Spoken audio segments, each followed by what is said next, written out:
We begin with all eyes on Hurricane Milton as it is set to make landfall tonight. The path of the storm has shifted slightly south of Tampa, but it is still expected to be a powerful storm. Already we have seen damage of downed trees and wires. The National Weather Service of Miami has confirmed at least 6 tornadoes have touched down in the region. And then look at this drone video from this morning showing one of those tornadoes moving across the area. Those strong winds are just one of the many concerns tonight. Now here's a live look at Englewood. This is about 90 miles south of Tampa. You can see those waves churning there in the Gulf. We have team coverage here for you today at 5. Senior national weather correspondent Rob Marciano live in Bradenton. That is just north of Sarasota. Let's go to Lonnie Quinn, though, in our virtual studio with the latest on the storm track. Lonnie? All right, then let's get right to it. The 5 o'clock numbers have just come in all of about 2.5 minutes ago. Numbers are down a bit. Let's not get too tied into that. I mean, you still have a major hurricane on your hand. You're looking at a Category 3 storm, 120 miles per hour. All right, so it's still a Cat 3. I think this is going to come on shore. Cat 3, maybe in the process of transitioning to a Cat 2 because it is encountering some friction with the land. But 120 mile per hour winds. It's moved to the northeast at 17 miles per hour. And right now, you're 60 miles west-southwest of Sarasota. So you can do that math. Let's just say it's moving at 20 miles per hour. That could be as soon as about 3 hours from now. However, I want to caution on this. As it starts to interact with the land and sort of lose a little bit of wind speed and whatnot, it also starts to spread out a bit and can slow up as well. So it may not be until much later tonight. Look, on the early side, it would be 3 hours from now. Could be anywhere from, say, 3 to 5 hours from now. We're going to watch everything real carefully. I do want to show you this. Let's zoom in on the cone.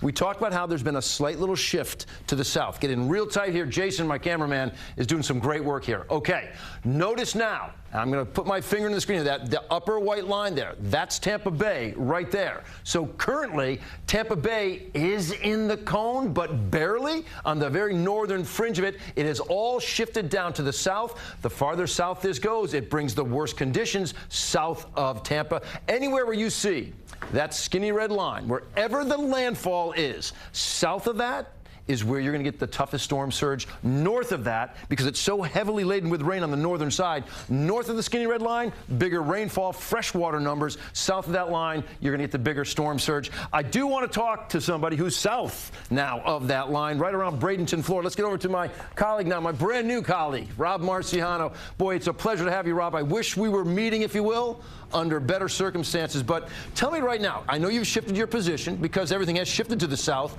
You've got to be somewhere close to Sarasota, I'm guessing. Yeah, we are. We are actually pretty much between Bradenton and Sarasota.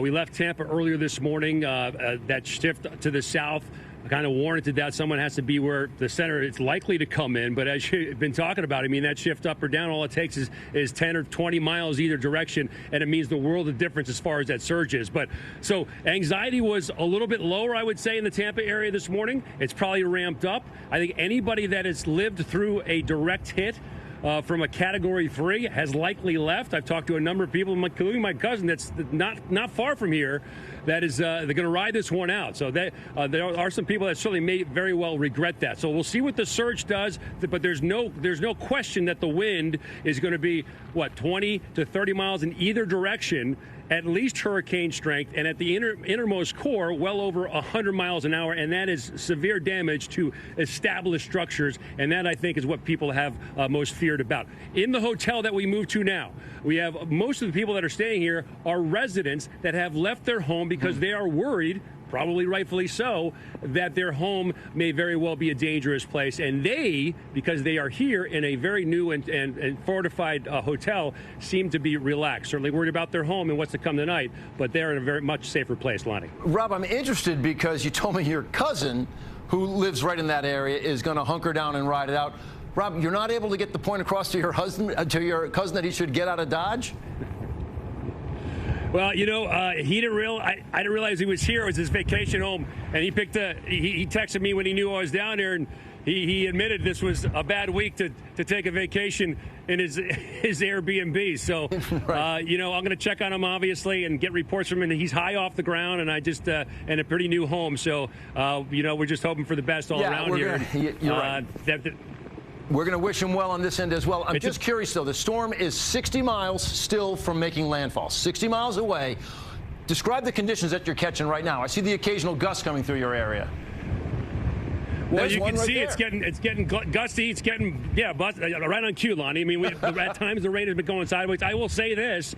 The drive down here this afternoon, because of that blurb or that trough that's ahead of what was ahead of the storm itself, and it helped cause some of those tornadoes. That caused a lot of rain across the highways, and it's going to exacerbate the flooding situation, likely north of the pass. Yeah. On I-4 between Tampa and Orlando, they're going to have big problems, I think. So it's been on and off like this all afternoon. Obviously, it's only going to get worse as that eye gets closer to us. And so we'll see how long we can stay up as far as the broadcast goes, and obviously keeping everybody safe. Before I leave you, I just want to get your take on it, because I field these questions all the time, and I know you field this one as well. What do you say to people who say, well, you're overhyping this thing? Rob, how do you handle that?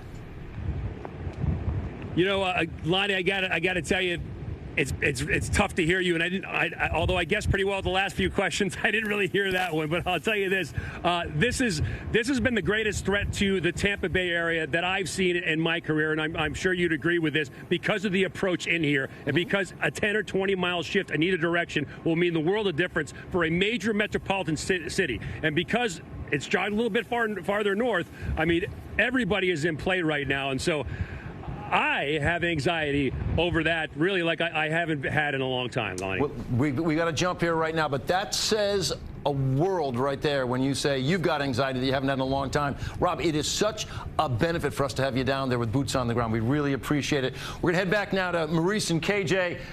Guys, you can see what's happening out there with a situation. The storm is still 60 miles offshore, but it's looking like it's going to get here a little sooner than we anticipated. I mean, it could be, look, we're 5 o'clock, 5:06 right now. It could be between 8 and midnight tonight that we'll have a landfall. Guys, it's all yours. Okay, Lonnie, a lot of information to take in there. Thank you. We'll be checking back in. And trying to avoid the wrath of Milton, thousands of people in the Tampa Bay area have evacuated. Many people seeking safety have gone east to Orlando, filling that city's hotel rooms.